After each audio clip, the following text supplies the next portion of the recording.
Hello guys. For the module 8 of your IGAMEC or your introduction to game concepts, our topic is regarding multiplayer online battle arena or MOBA. So for this module 8, we'll be focusing more on the two games under MOBA. So that will be your Dota 2 and League of Legends. So let's start. First, what is MOBA? MOBA is a genre of online real-time strategy video games in which teams of characters or heroes compete head-to-head with the goal of protecting their home base and destroying the towers, turrets, or other structures of the opposing team's stronghold. So when we say the opposing team's stronghold, we basically refer to their base. Okay, so the main objective in playing games or in playing MOBA games will be to destroy the base or the stronghold of the opposing team.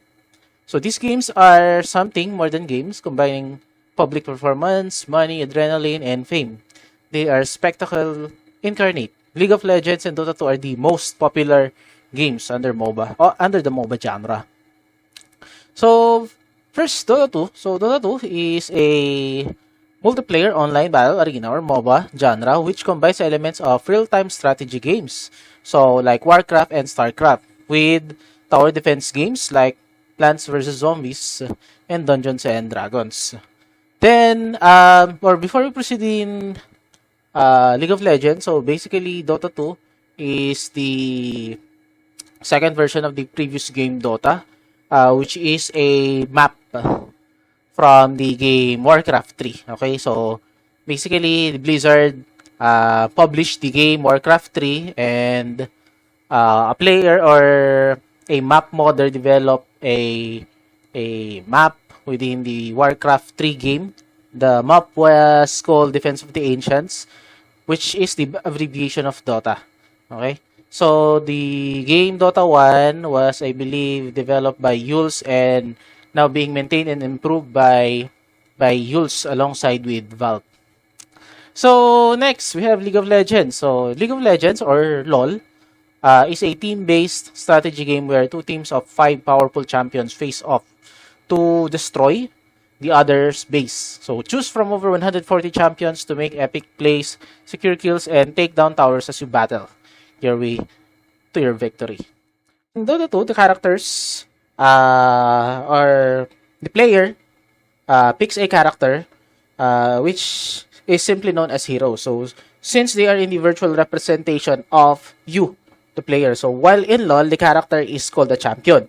So this is because in LoL, world mythology, you, the player, are actually playing as a separate but never shown in-game personality called a summoner, who is a wizard and a political figure who, through some manner of unexplained virtual reality mind control, elects and takes control of another character in the world for each combat. Okay, so basically, in Dota, you're selecting the hero to represent you. So, ikaw mismo as a player.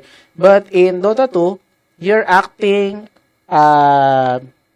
in place for a summoner. So, basically, a summoner is like a character on the game na hindi naman siya pinapakita, no? So, basically, the summoner is the one that controls itong mga heroes na to. Okay, so that's the concept for the characters in LoL. So, in Dota 2, heroes are mostly named generically such as Dragon Knight, a knight who can turn into a dragon, or invoker, a mage who casts a wide variety of spells. So basically in here we have two screenshots. So these screenshots came from the official Dota 2 website. So let's say for example, we have Dragon Knight in here. So the hero Dragon Knight or si Davion. Okay, so basically this is a type of champion that transforms into a formidable dragon. So then we also have invoker. So invoker is a mage type of hero that could cast different type of skills, okay? So basically, he can invoke different type of skills based on different combinations. Then, it is important to note that it has also non-sequitur name references to such anime. So basically, itong hero na to, si Lina Inverse, is an inspiration from the anime, Lina the Slayer. Okay? So, this is a reference.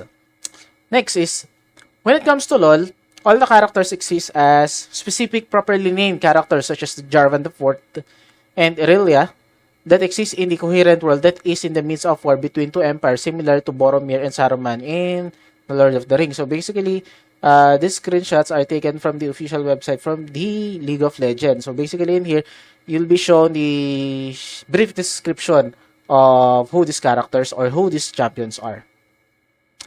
Next, we have art style. Alongside the character names and stories, one aspect of picking a character that is noticeable even before you play a game is the art style. So Dota 2 is based on the game Warcraft 3 but has moved toward a more classic fantasy style with a focus on organic textures and stylized but still vaguely realistic proportions rooted in the traditions of 70s and 80s Lords of the Rings or Dungeons and Dragons. Most probably, I would lean more on the graphics, or the graphics will be inspired more on the Dungeons and Dragons. So, this is a Dota 2 hero close-up graphic. So, basically in here, you'll be showing, or it will be shown the graphics of the hero characters, the map, and the crypts that you have in Dota 2. So, Valve even created a whole new engine for the launch of Dota 2 just to handle the natural fabric effects. So, in LoL, LoL is curious because it started as a clone of Dota, which initially featured rather middling classic comic-style book arts and then evolved towards to a highly wrought illustrations very rooted in the 90s to current mainstream cover illustrations from Marvel, DC, and image with extreme physics. So, think 20 pack abs and giant balloon boobs. Use of force perspective and blindly shiny dramatic lighting across a slew of neon colors. So, the next that we have in here is basically a GIF image of a champion. Okay? In League of Legends. Okay? So, this is the graphics that you'll be seeing in League of Legends. Next, the money changer lurking in the shadows. So, while picking your first character, the differing economic models of the games are immediately highlighted. In Dota 2, you immediately have full access to every character in the game at their full power. Though, egalitarian makes for a daunting decision for new players given there are 121 different options. So, basically, in Dota 2, you can select all the characters or heroes. All the heroes will be available for you to select within the game. Okay? Once you pick a character in Dota 2, the game then highlights different workshop accessories which are alternate aesthetic models to customize every part of your character from boots to globes to swords, commonly known as skins. So basically in Dota 2, you can buy these skins and equip them to your heroes to change their aesthetics or the looks. So these items don't have any impact on the game and small amounts of money to buy, generally from almost $1 to $4. But there are several items in Dota 2 that you can purchase for a lot of money. Okay?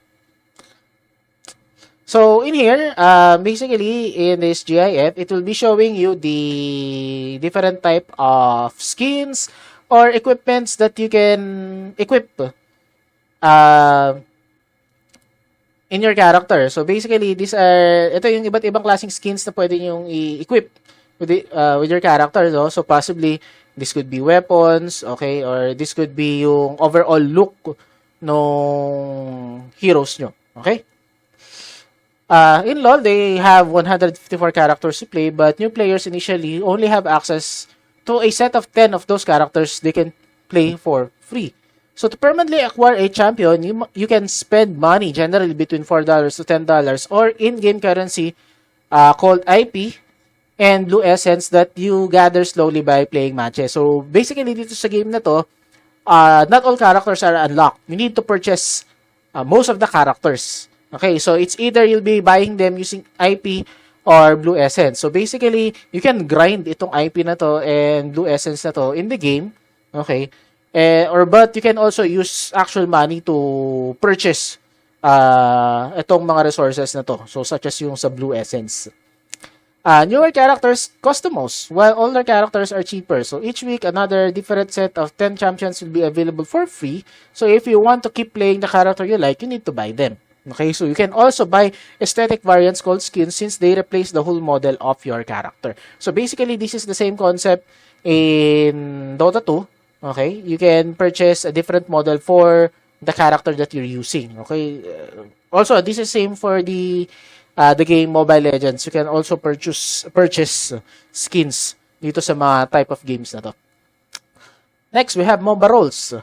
So, there are unofficial subsets of the characters that are considered correct in each role, though there is nothing aside from poor strategy to prevent wrong characters to be used in any given position. So, these abilities determines the character's usage in any given team.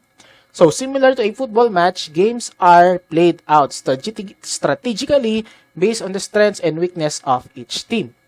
So, for Dota 2 positions, you typically have two cores, split between mid lane and top lane. So, two supports, and then a more flexible position that is called a safe lane. So, sometimes these positions can also called by number. So, 1 through 5. So, basically, ito yung natawag natin na, let's say, position 1, position 2, position 3. So, these are different type of positions that you can play or different type of roles you can play in Dota 2 or even in LoL or other MOBA games. So, which designates how much of the in-match resources the team is trying to gather for the player. Okay? Usually, pagdating dito, guys, in roles na to, your two cores will have the most resources and yung mga supports nyo, most of the time, will not gather resources. So, mostly, binibigay nila yun para dun sa mga cores para sila yung mag-snowball. So, if you're position 1, your team is actively trying to find you the most golden items. While if you are position 5, you are deliberately trying to avoid taking resources away from the rest of the team.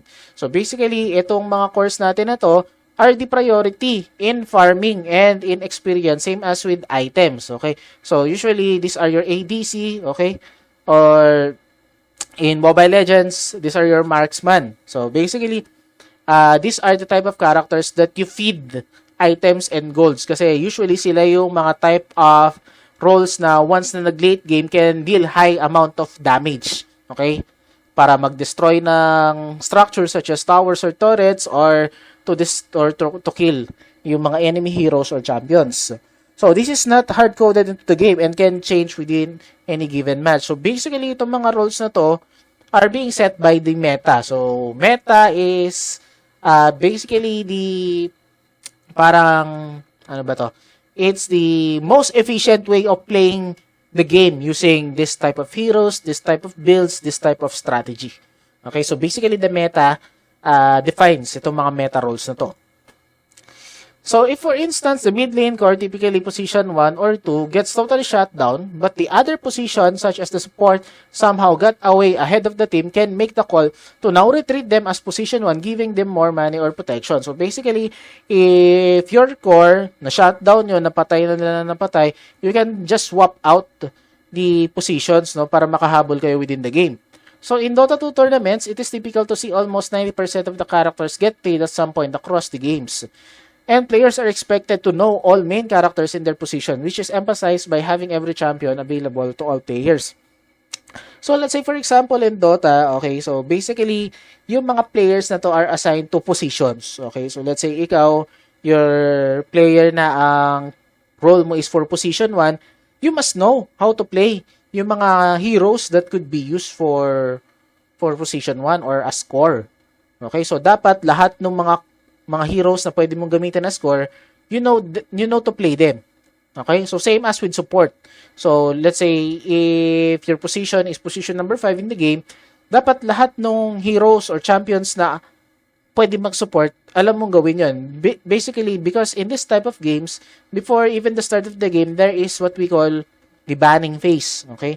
So, wherein the enemy team will ban some heroes that you won't be able to use. Okay, so basically, this is a simple diagram showing the Dota 2 player positions or roles. So, let's say, for example, we have position number 1, so safe lane carry. So, usually, this refers to your ADC, if I'm, correct me if I'm wrong, no? So, ADC. Then, we also have the mid core. So, usually, this is the second core that stays on the mid lane. Okay, so most of the time, these are the type of mages or these are the type of heroes or champions na mages. Okay? So, for position number 1, must have uncontested farm priority. For the core or the offlaner, so second and third, they need farm XP and items. They must not interfere the first position farming phase. Okay? So, we have position number 4 and 5, which are the supports. So, 4th usually needs cheaper items, and the 5th doesn't need items but provide pure supporting. So, most of the time, itong support na to will only just be purchasing wards pagdating dun sa Dota. So, magwo-wards lang ito. Hindi importante sa mga positions na to yung pag-build ng mga items talaga. So, items, most of the time, nandito sila sa tatlo na to. So, most probably, in farm priority, the position number 1 and position number 2 and 3 will have items. But most of the time, these supports will have no items or items na focus more on support. Okay? Next, in LoL, you have characters in positions named after the physical location of the map. They occupy, let's say, top laner, mid laner, jungler, and then what is called the duo lane at the bottom. So, made up of support and the marksman. So, though almost no one call it that, instead informally terming it to AD carry or ADC. So, referring to the fact that the position is the range character who does physical or attack damage. So, let's say in here, we have a short video clip of how the positioning for the ADC and the support happens. Okay, so let's say in the lower lane, okay, so you have these support characters in here. Okay, these are the support characters. Then these two will be your ADC. So basically, this character is Tristana. Okay, so you'll be seeing in this short clip, okay, they'll be trying to kill the Tristana, but the support will stay behind and let the ADC get back. Okay, so basically, that's the role of your support. Okay, not the role of the support is to basically hindi niya pwedeng hayaan mamatay yung ADC niya. Okay, so basically to protect the ADC, okay, so let the ADC farm itong mga minions or creeps. Okay, so basically the support will be enabling yung inyong ADC to farm and to kill heroes. Okay? So that will be for the earlier part or dun sa mga tinatawag natin na laning phase. Okay? So after the laning phase or once na meron na kayong item, usually hinahayaan na lang ng support yung ADC or depende dun sa gameplay nung laro nyo. Note that in LoL is the only game out of the two games, the two games that we're mentioning here is LoL and Dota 2, with a jungler as a fixed position. So the jungler is a position that roams the entire map to gather resources and help teammates while moving through the areas between lanes. So Dota 2 allows the style as a team choice within a certain subset of characters. So basically in LoL, jungler are fixed positions. In Dota 2, hindi. Okay, so there are certain characters that could do the jungling. So let's say for example, Chen. Okay, so Chen, pwedeng kumuha ng mga junglers para yun yung kumuha ng mga jungle monsters para yun yung ipang tank niya against other jungle monsters para makapag-farm siya. Okay, so in here we have yung paano ba nangyayari in the jungling? So we have the jungler or the champion Chaco in League of Legends. Okay, so basically dito it will be casting a skill, it will be casting a skill 2 times dito. Magsasamon siya ng something that will be killing itong jungle camp na to. Okay, ikakast niya ng twice yan. Then, Chaco will be proceeding to this another set of jungle camp. Okay, so basically, this champion could basically clear 2 jungle camps at the same time using this mechanics. So basically, itong mga jungler na to, they do not go to lanes. Okay? Ang main focus ng mga to will be just to kill jungle monsters or to kill neutral creeps, kumbaga, in Dota 2. Okay? So, as you can see, makiklear yung mga jungle camp na to while Chaco is killing or eliminating itong jungle camp or jungle creep na to. LoL is very different than Dota 2 in that players, even top tier pros, have what are termed champion pools, which are a small subset of characters from their role, usually between 3 and 6, that they play well enough to the field at the highest level. So match fighting games, this means that even at the lowest skill levels of most LoL players will have what are dubbed mains, which are the small handful characters they are skilled. So basically, kapag sinabi nating mains, okay, these are the champions na master mong laruin. Okay, you know the mechanics, you know the basics, alam mo kung paano laruin, memorize mo paano laruin itong mga characters na to. Okay, basically, you have mastery to these champions. Next, we have map. So, in Dota 2, the map is rather massive and is significantly asymmetrical, both functional and aesthetical. So, between the two opposing sides, with 3 lanes, running top, middle, and bottom, with jungle interspersed between them, and a river bisecting the whole of the delineate sides. So, one side is called Dire and has a diabolical and burnt out look, while the other is termed Radiant and has the look of an elvish forest. So, basically, in Dota 2, it is divided into 2 segments or 2 parts. That will be your Dire and your Radiant. So, the entire Dota map even has day and night cycles, which affects how far characters can see.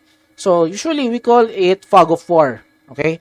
So, Fog of War is basically a term that started with strategy games. Okay? So, when we say Fog of War, basically, this is the part of the game or map that you will not be able to see unless you explore.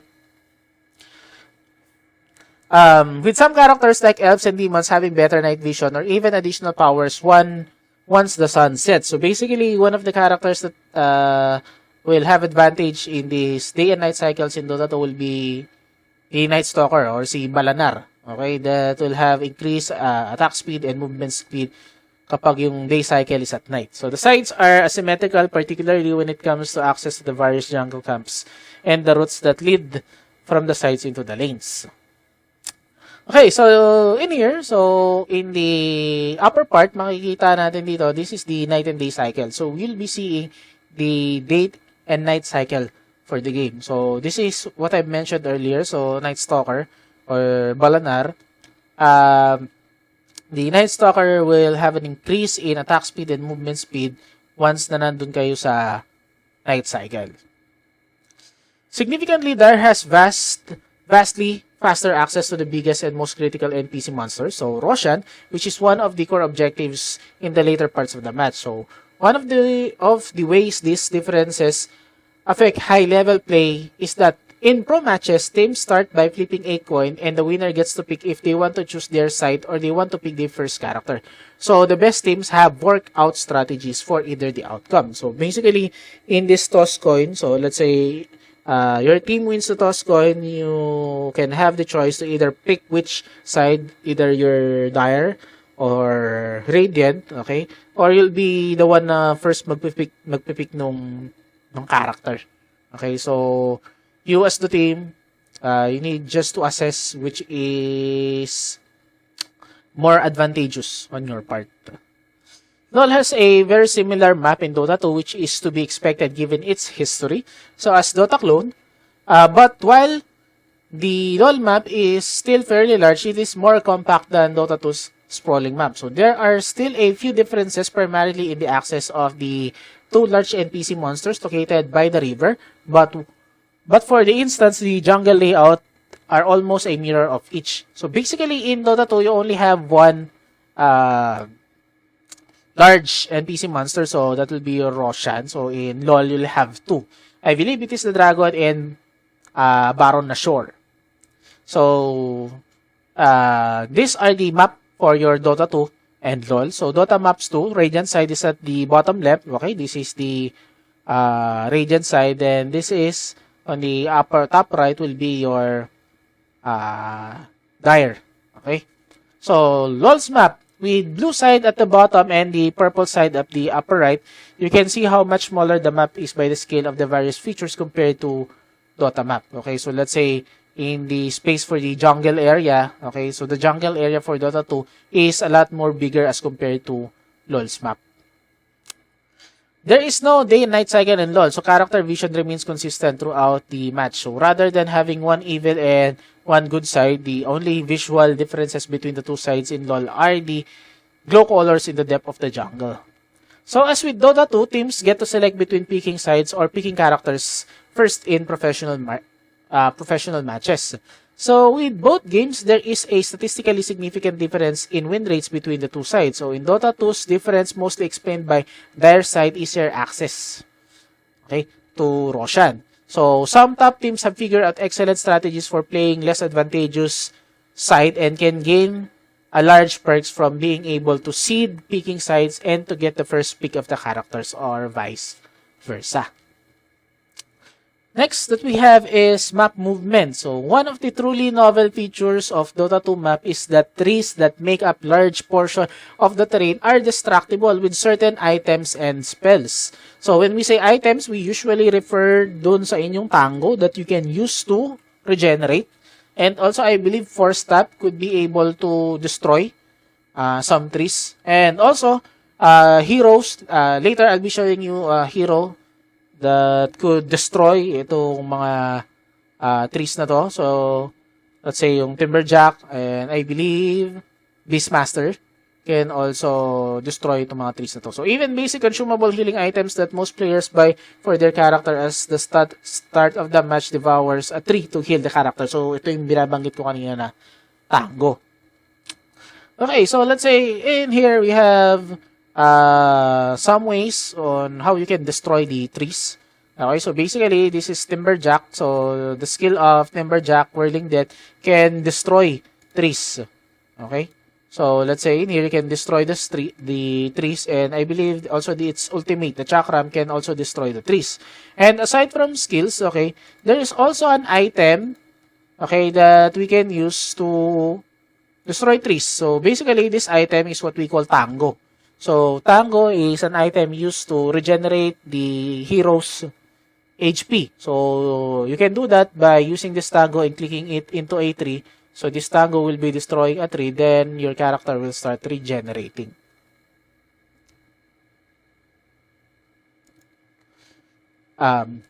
Next.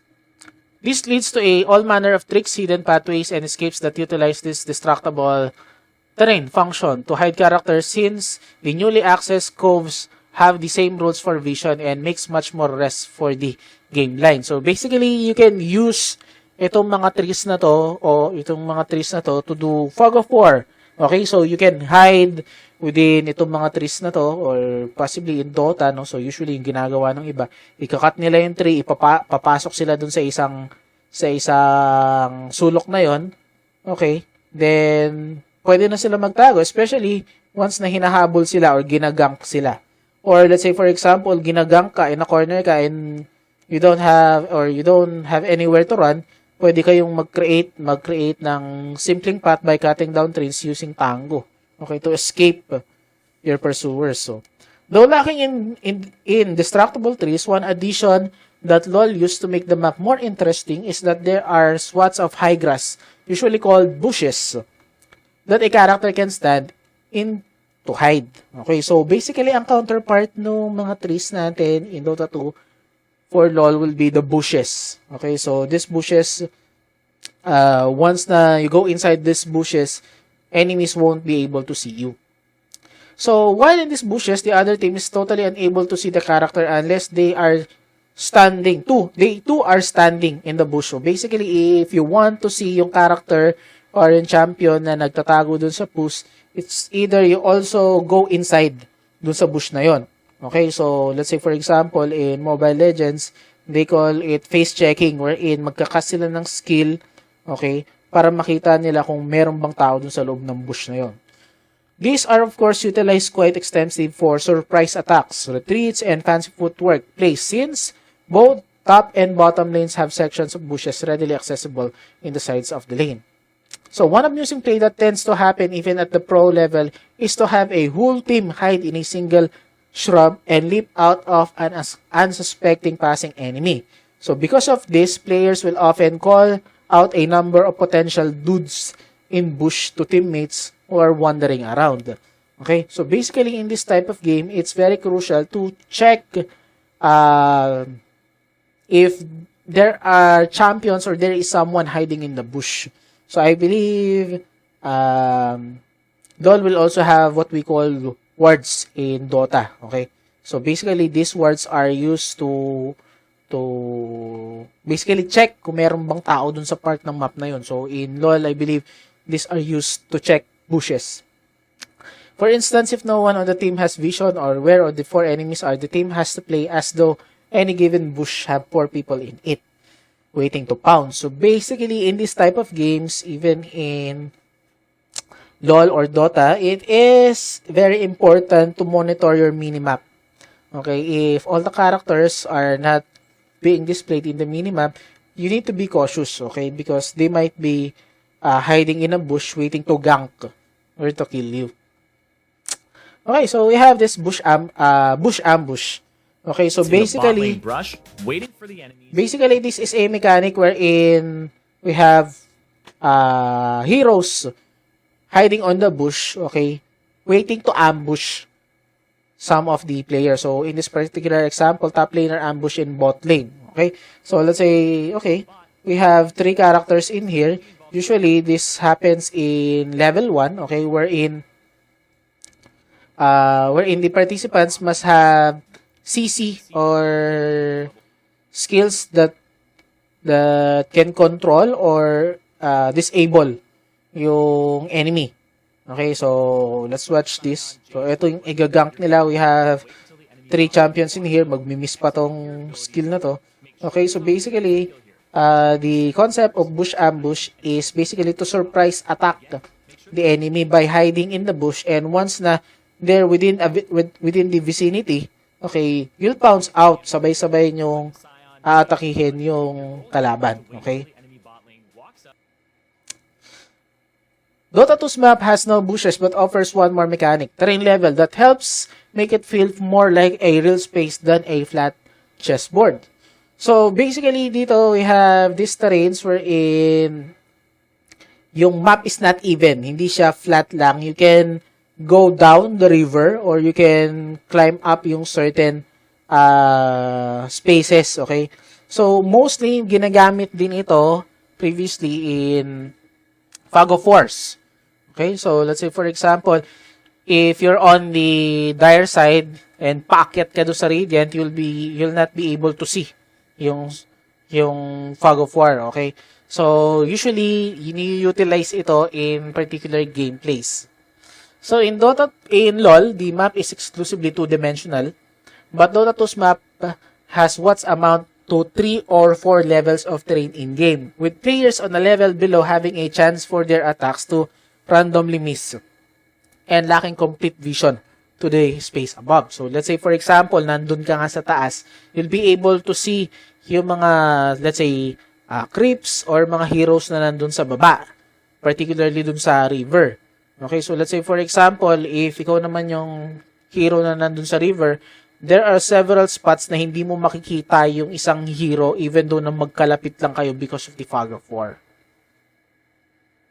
It is important to acknowledge that in all cases, traveling around map is critical for any player. So in Dota 2, each character has a set basic movement speed, some faster and others slower. Then all characters can buy various kinds of boots in a match which can access their speed or increase their speed. So additionally, each team can buy a courier which can be used by anyone on the team to shuttle items around other characters. So basically, we have different types of boots dito sa mga games na to. Okay. So this type of boots will have, of course, the option to increase the speed of your hero, of your champion. Then it will have additional stats pa. Okay. So let's say, for example, boots of travel in Dota 2, aside from the additional movement speed, you can also use it. Okay, so in boots in Dota 2, so these are the additional divided by Facebook. That will be 15 movement. Okay, then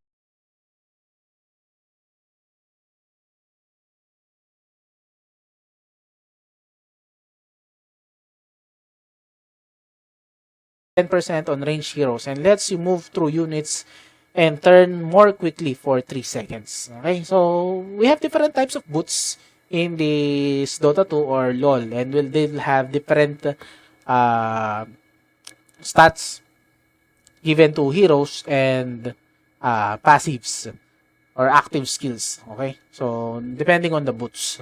So let's say in here, this is a short clip that will be showing you how a courier is being used in Dota 2.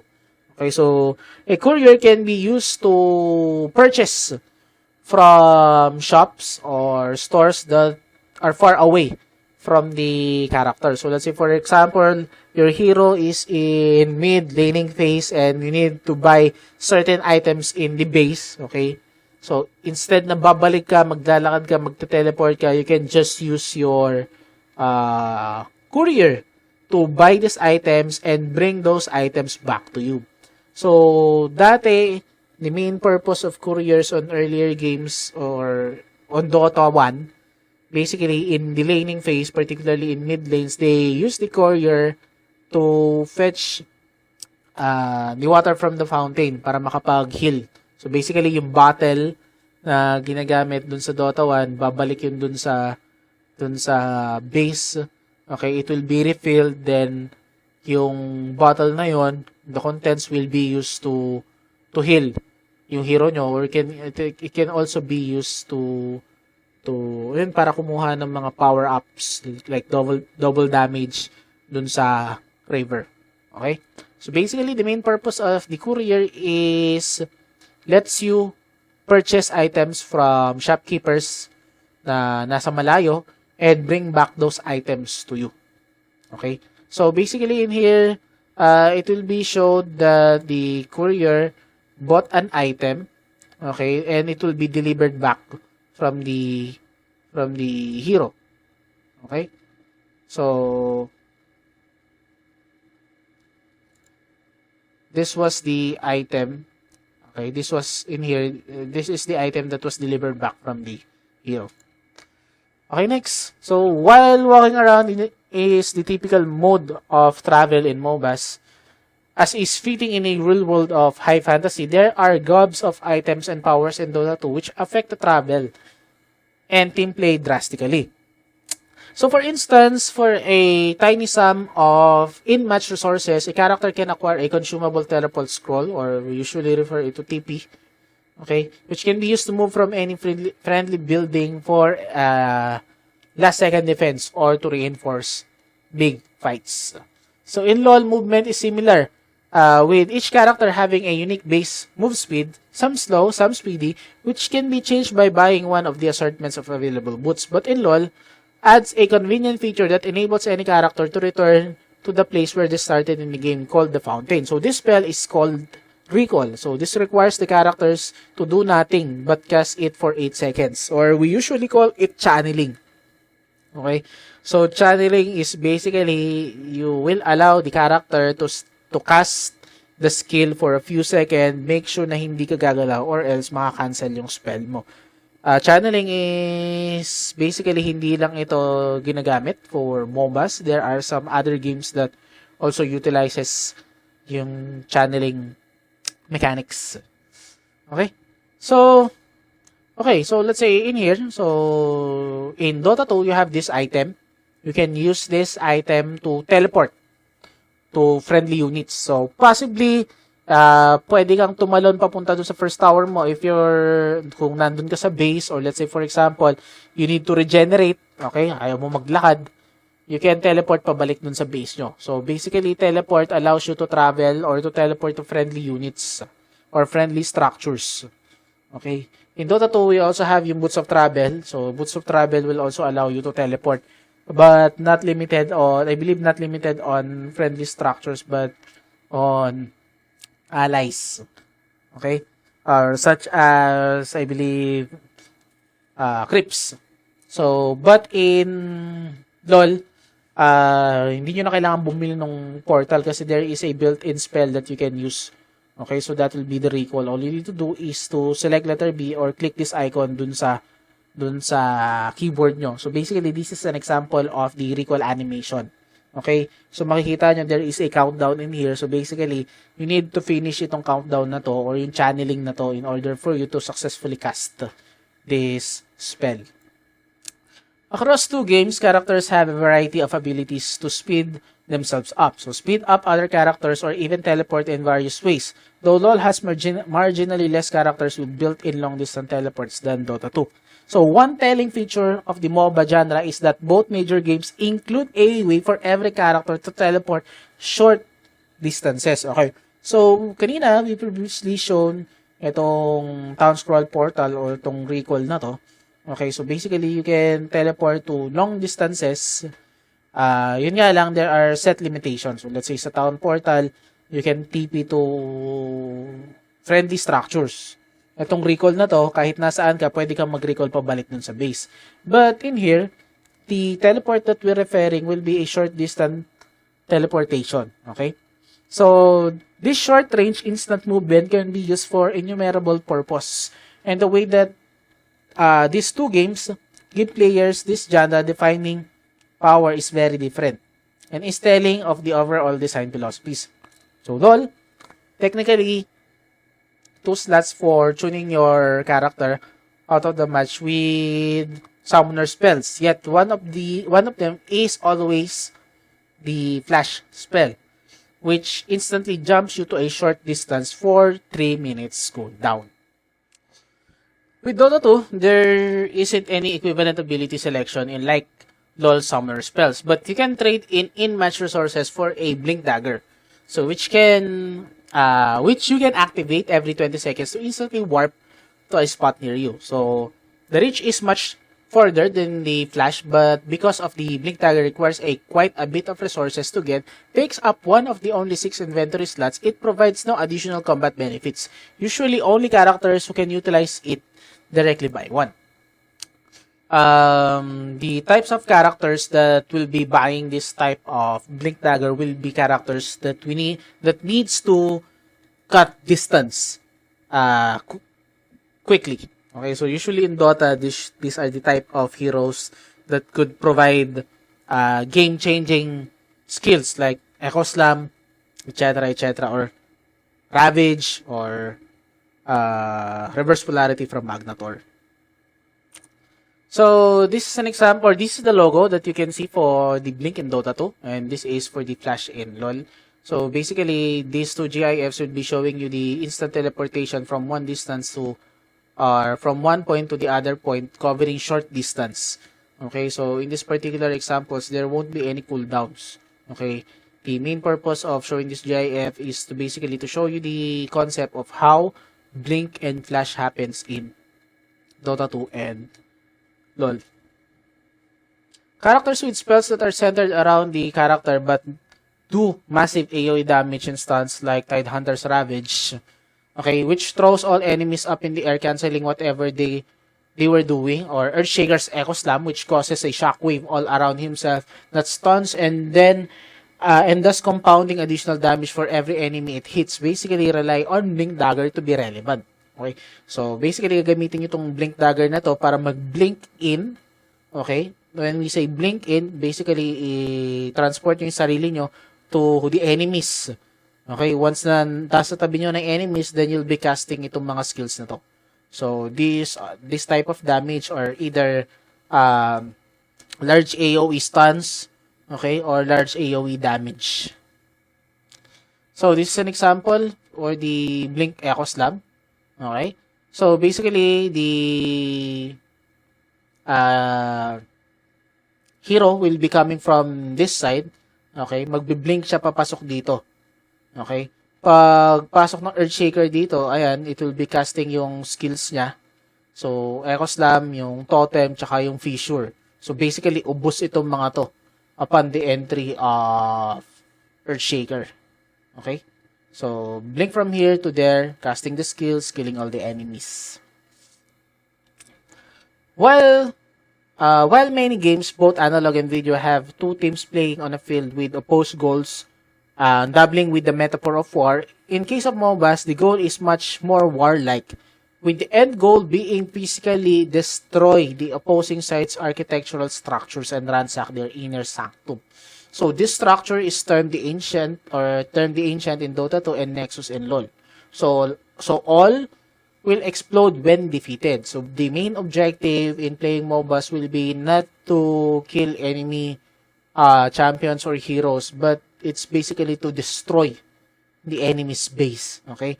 The number of kills, the number of creep scores will not matter if you're not able to destroy the enemy structures. Okay, so in here, we have the Nexus for the game LoL, and these two images in here represents the Ancients in Dota 2. So this is the Ancient for the Radiant side, and this is the Ancient for the Dire side. So despite their rather small footprint, there are additional structures in the field that delineates the line and zones of battle. So the primary form of structures on the map are called towers on Dota 2 and turrets and LoL. So they are solitary structures jutting out of the landscape that automatically attacks enemy characters, both players and NPC that came within its range, effectively creating a safer zone for friendly characters. Okay? So there are 3 towers in each of the 3 lanes in both of the games, and the towers in front called outer towers or turrets that must be destroyed before the tower nearer the home base is vulnerable or inner. Okay? So, hindi pwedeng backdoor. You can't destroy the inner tower before you destroy the outer tower. So, the inner tower will be invulnerable hanggat hindi nyo nababasag yun nandun sa or yung outer tower. So in LoL, the attacks from the tower actually do progressively more damage to a character more than the more hits a target takes within a short period, making the towers quite deadly early in the game. But slowly becoming less effective since beefier characters get items like armor that inevitably make the towers do less damage. So this is not the case I believe, in Dota 2.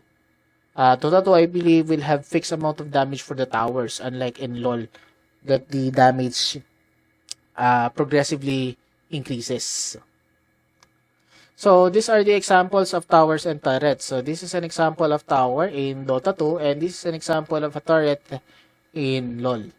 Okay? So, basically, you can destroy these structures, but once these structures detect that an enemy is within range, they will attack it. Next, in Dota 2, towers are quite comparably weak per hit, but they have a longer range and attack much faster, which make it harder to dodge the damage but easier to predict how much damage you might take if you are targeted. The base, a space that starts at the final tower and extends to the Nexus core, is separated out from the rest of the map by a series of permanent walls and fortifications, and houses a series of other structures, much like a medieval castles. Okay, so basically, this is the home base. Okay, so for the enemy team to be able to enter, they need to siege yung mga towers na yun. No? You need to destroy all the towers. Okay, you need to eliminate heroes. So basically, para you can freely enter the enemy base and destroy all the structures in there. So in Dota 2, the base features a bunch of cosmetic buildings, and then the range and melee rack short for barracks. So basically, these racks or barracks na once you destroyed will be producing mega creeps. So mega creep refers to larger and stronger creeps. So let's say, for example, you destroy the range racks or barracks,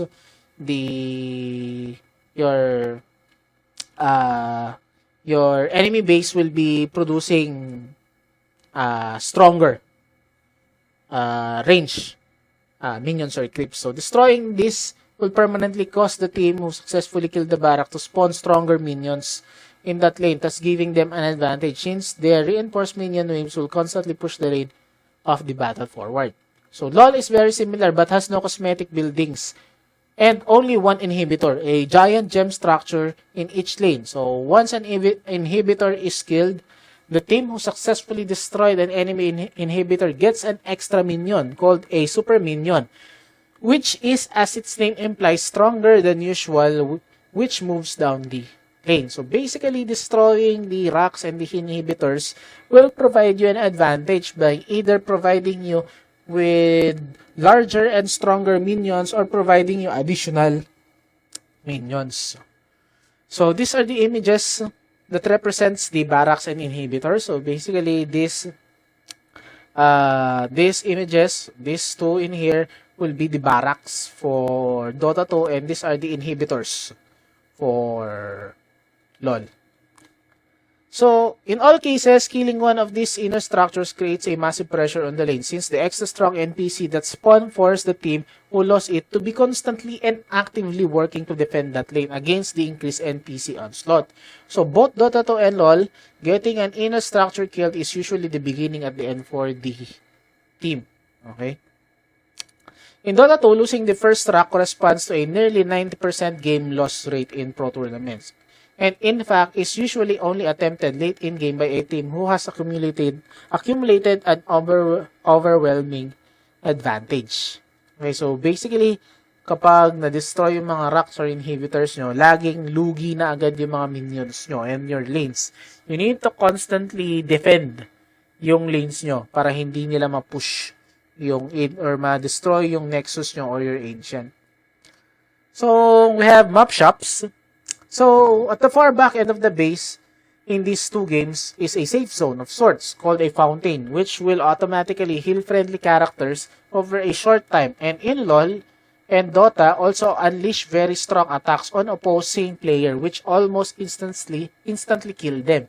So basically, the fountain regenerates all friendly units, and if enemy units will be entering the fountain, they will be receiving a massive amount of damage from the fountain, protecting yung mga characters na nandun sa loob.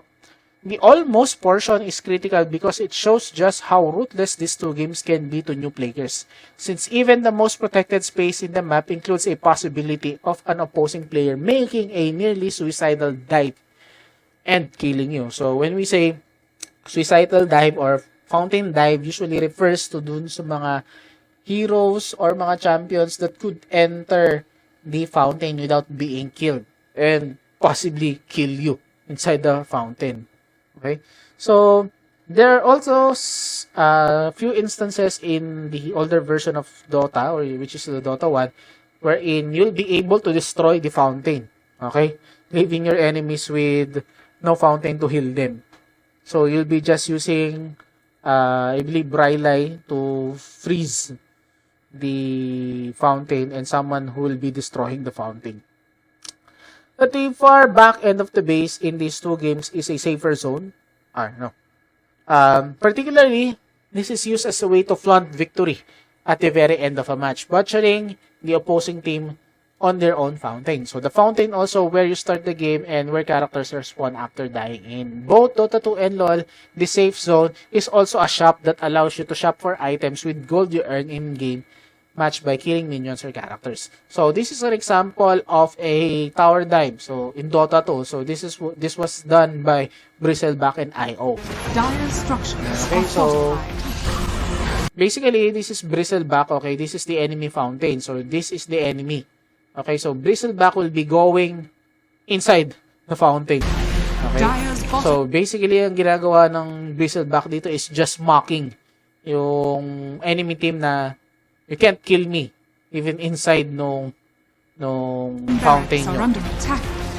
And as you can see, itong attacks na to is being casted by the enemy team or the enemy's fountain. But itong Bristleback na to, ang gagawin niya, tatalikuran niya lang yan. Okay? And so you can see, instead of being damaged, sinusupport lang siya ng IO. Hindi siya namamatay. Okay? So, that is what we call tower dive or fountain dive.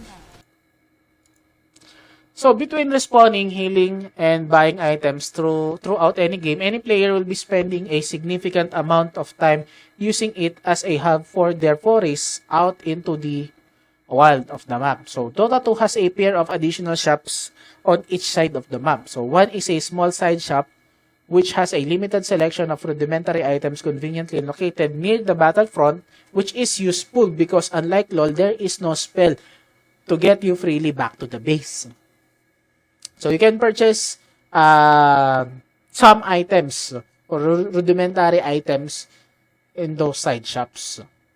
Additionally, Dota 2 has a secret shop sequestered in each side of the jungle, which sells a small selection of exotic and expensive components that the main shop doesn't have, but which are required ingredients to assemble the most potent items in the game. Okay?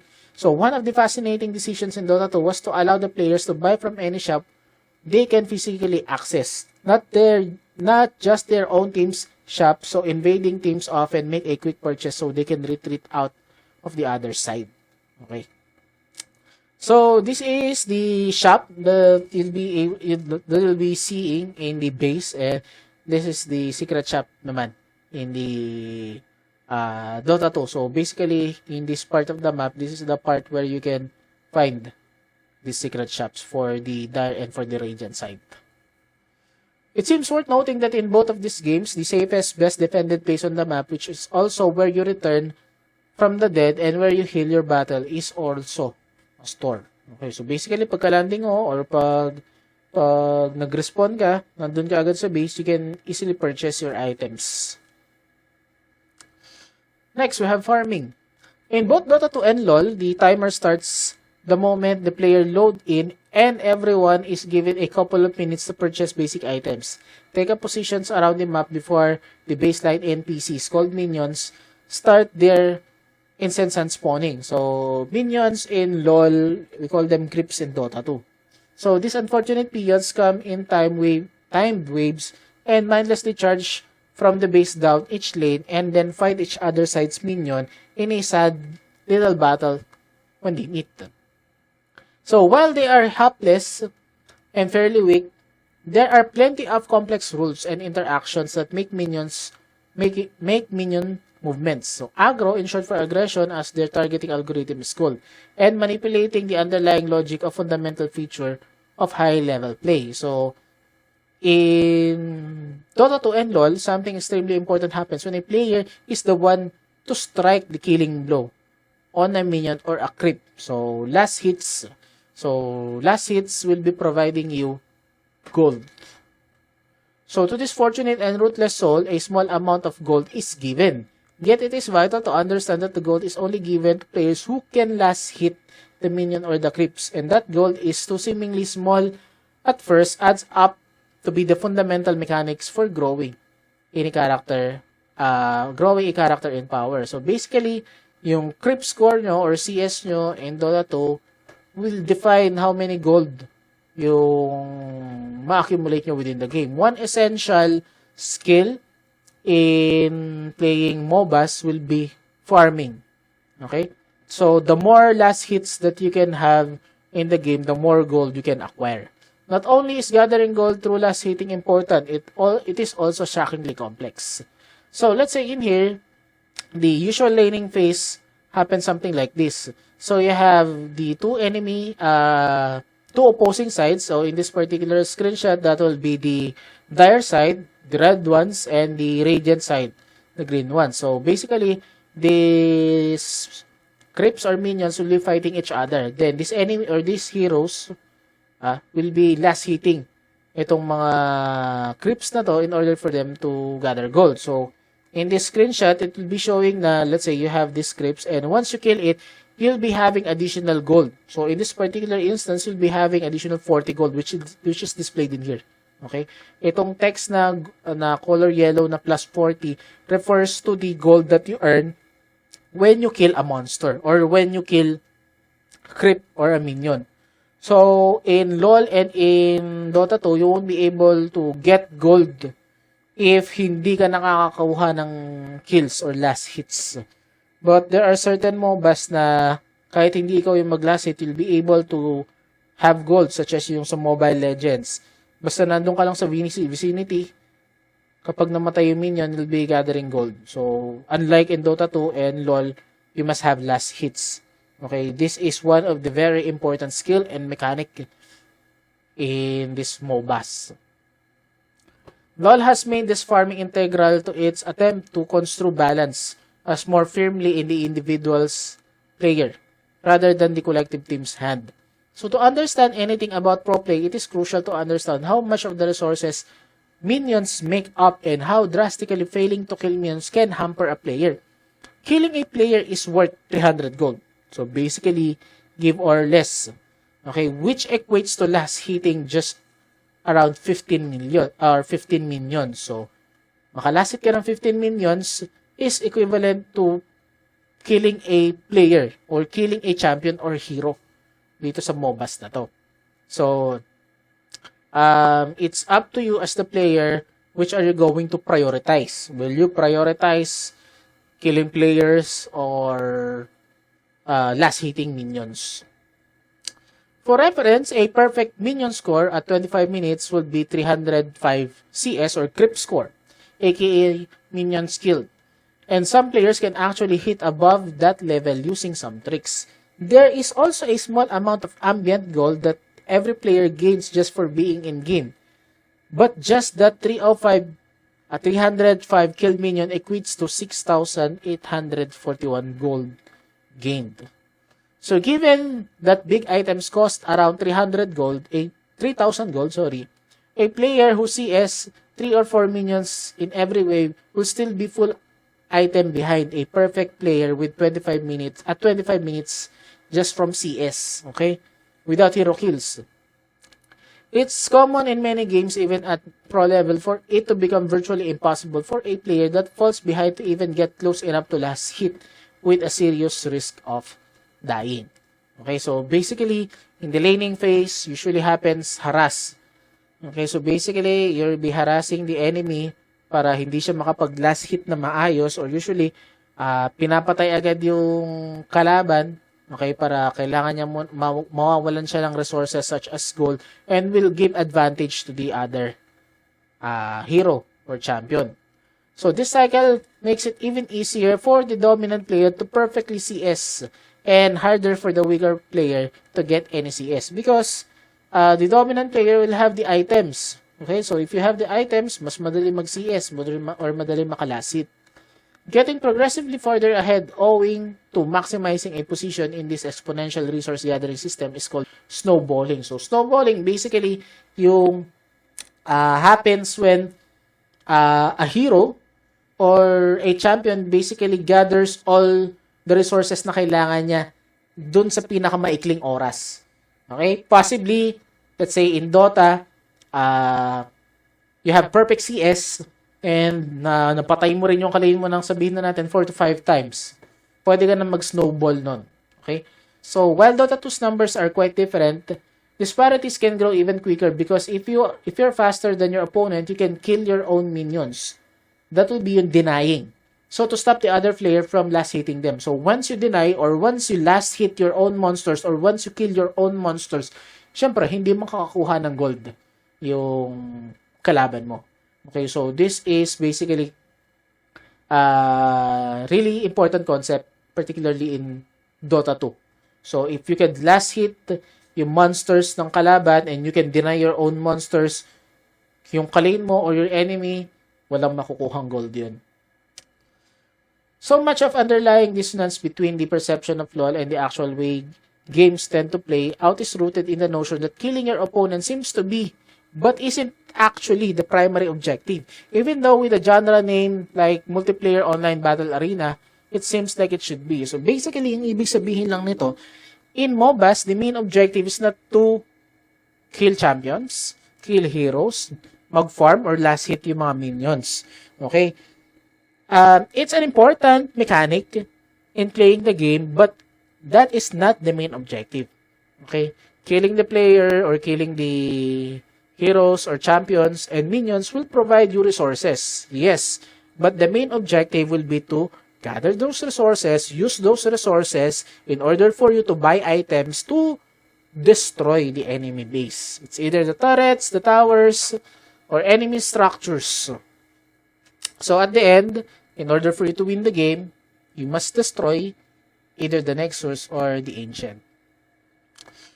Now, knocking off your opposing laner is of course useful, but mostly because how far behind the elaborate time of dying and walking back to the lane can set them behind in both experience and gold. So a new wave of minions spawn every 30 seconds. So if a player is dead for 30 seconds, then he has to walk the minute or more to the lane to start farming again. So the lost farming time from 2 or 3 waves makes dying mathematically at least twice as severe as the 300 killed gold makes it seems. Okay, so basically, kapag namatay ka, syempre, you won't be able to farm. You're losing resources. Okay, so importante in laning phase that you don't die. Okay? Okay lang, tower hug ka, basta wag kang mamatay so you can have your creep scores. Next, we have jungle minions. So while these creatures do provide gold and experience, the most powerful of them also provide buffs and as such serve as important mini objectives for teams to fight over in addition to the towers and nexuses. All the games have these NPCs located in the jungle portions of the map and they come in different flavors called camps, okay, which can be killed for resources and will spawn on fixed timers to be slaughtered again and again. So, let's say for example, these minions in LoL, some of these minions will be providing you buffs. Okay, pero hindi ganoon yung sa Dota. So Dota usually if you kill these jungle creeps or these jungle monsters or neutral monsters, they'll be providing you gold. Okay, so gold lang yung nakukuha natin dito in Dota 2. So these are examples of the jungle creeps or jungle camps we have in Dota 2. So in Dota 2, each kind of camp spawns a designated areas mirrored in both sides of the map. But the mixture of enemies in each camp is slightly randomized. So the hardest camp are called ancients, so which are strong monsters immune to magic and has a chance to spawn dragons, giant golems, and weird land of the lost triceratops like dinosaurs. So these are the ancient camps. So in this particular image, these are the golems and dragons. Okay, so these ancient camps have stronger monsters and also provide larger golds when you kill them. One of the main jobs of supports in Dota 2 is to leash these ancient camps, which means to attack them once to get them to fight, then run away on a wild goose chase to the jungle for long enough that the game registered them as dead. So since they aren't in the standard zone, this respawns a new set of ancients. So basically, nadodoble or natitriple nyo yung monsters or yung jungle monsters using this leash technique. So, eto yon. Okay? So, basically, ilolore or papahabulin yung mga monsters na to hanggang mag-fog, mare-register sila as dead in-game, then magre-respawn ulit. Then, itong mga to, dahil hindi naman sila pinatay, babalik lang ulit sila dun sa camp na yon. So, basically, you can do this multiple times para maipon yung mga monsters. So, pwede mo maipon yung monsters, mas maraming monsters yung maipon mo dito, then mas maraming gold yung pwedeng makuha ng mga cores nyo. LoL has various jungle camps that come in standard mirrored positions with a fixed composition of monsters, with 2 harder to kill camps providing a buff, 1 to physical attackers, 1 to spellcasters. To the person who last hits the leader NPC. So, most important, the blue buff that comes with killing the ancient golem restores a lot of mana and at some point, a smart jungler realized it was possible to almost kill it, but stops enough for the mid laner who is usually a mana-hungry mage to come and take it. Okay? So, this is an example of the blue sentinel na minion and the blue buff in LoL. So ayan, basically, this is the status buffs na makikita nyo dito, no? So, as you can see, wala pa siyang blue buff dito. So, once na pinatay niya tong monster na to, there will be an additional na buff in here. Ito yung tinatawag natin, balik natin. Okay, so hindi na napakita, no? So, basically, yung mangyayari doon is magkakaroon ng, ayan, meron siyang blue buff. So, itong blue buff na to will providing you mana regeneration, I believe. So, both games have various NPC monsters which give a significant bonus to the team who successfully kills them, but also requires a large investment of resources or time to kill. So, many big battles take place around this major NPC, so much they are termed objectives. So, Dota 2 has a single major boss called Roshan, which spawns at the first time or at a fixed time, and then will respawn after being killed on a randomized timer. So, this boss drops an Aegis, which any player can pick up and will resurrect the player that holds it. So aside from the Aegis, it will also be providing cheese, I believe, after killing it twice or thrice. If it is killed enough times in the game, usually the sign of a stalled game, later kills of Roshan additionally drops a second advantageous item, so a Wheel of Cheese, which can be eaten to restore a hero's health to full one time. So, LoL has two major boss NPCs, the Dragon, which is a large monster that grants experience to everyone on the team that kills it, but more critically also stacking a series of buffs. So, this is Roshan in Dota 2. So, this is the Roshan. So, once you kill this Roshan, it will be providing you the Aegis or the cheese. Okay? So, I believe in the first time you're killing Roshan, it will be providing you a Aegis of Immortal, and after killing it twice or thrice, it will be providing you an Aegis of Immortal plus an additional cheese. So, a team that kills 5 dragons has such a massive buff. Getting the 5th dragon kills provide a near certain luck on the winning game. So, this is for LoL.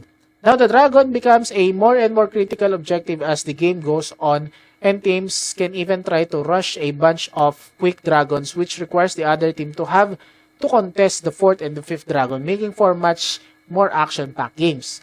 So, basically, this is yung dragon sa LoL, okay? So, you can kill this dragon for you to have the buff. Next, we have Baron Nashor, or Roshan backwards. Is the other boss who also provides a global gold and experience as well as a short duration buff that significantly strengthens your nearby minions. So, Nashor buffs has been heavily tuned through the history of LoL as well. In the many years of earlier iteration, it provided a buff to the team that succeeded in killing it. The team that succeeded in killing it has regenerated health and mana. So, this is Baron Nashor in LoL. Again, in favor of creating rules and mechanics that lead to dynamic games, this buff was switched so that it now directly buffs the minion in the lane near friendly players, so that the teams are encouraged by this temporary bonus to get in the lane and make headway against the other team's structures after taking Roshan. Next, we have RTS to MOBA. So, the original Dota was not a single game, but rather the most popular iteration of a style or map of Warcraft 3. It was a fan-made multiplayer maps. I believe, or if I'm not mistaken, Dota was created by Yules in Warcraft 3. So, all the assets, skills, and mechanics of the progenitor of the MOBA genre were made using pieces of Warcraft 3 remix in different ways. So, every other MOBA game included LoL and HATS are variations and clones of the Dota iteration. So, basically, Dota was the first MOBA, I believe, MOBA game, and became the standard for the different types of MOBA games for PCs or even for mobiles. A major difference is that RTS games are traditionally played as 1 versus 1 in professional setting, which means one player controls a whole army, including all of the buildings, workers, and combat troops at once in real time. So, as compared to MOBAs, you have 5 versus 5 gameplay. Having a game system that can handle that massive series of players' interactions at once as the underlying structure for MOBAs is one of the reasons the whole MOBA genre has such massive amount of mechanical and strategic depth that kept players engaged. So, that will be the end of this module 8. Okay, guys. So, for this module, you don't have or wala po kayong game na lalaruin. So, I believe most of you already have played Dota, LoL, or even Mobile Legends. So, if you have played one of those games, so basically, you already know kung ano yung mga pinagbabanggit ko kanina. Okay? So, for the last module of your IGAMEC, okay, all you need to do, guys, is to basically to answer the assessment, okay? After watching this video, reviewing the materials for week number 8, you can now proceed to the assessment, okay? The assessment for this week will only come from the video, from this video. So, all the contents of this video and all the contents of this module will be included dun sa assessment nyo or quiz nyo. So, kahit na, or even though or basically, dahil wala kayong game na lalaroin for this week, all the contents will be just coming from this video and from this module. So, walang questions sa mga galing from games. All the things that was mentioned in this video, yun lang yung mga kasama doon sa assessment natin. Okay? So, just for a reminder, for week number 9 natin, guys, wala na po tayong broadcast. Okay, for week number 9, there will be a final exam. The final exam for IGAMEC is basically a collection of questions that will come from Module 1 up until Module 8. Okay? So, ulitin ko lang po for the final exam, in week number 9, lahat po ng questions doon, cumulative yon starting from Module 1 and Module 8. You need to review lahat ng modules natin from week number 1 to week number 8 for that final exam. Okay, so, before we end this broadcast, if you have additional questions, just send me a private message. Okay? So, that's it for Module 8.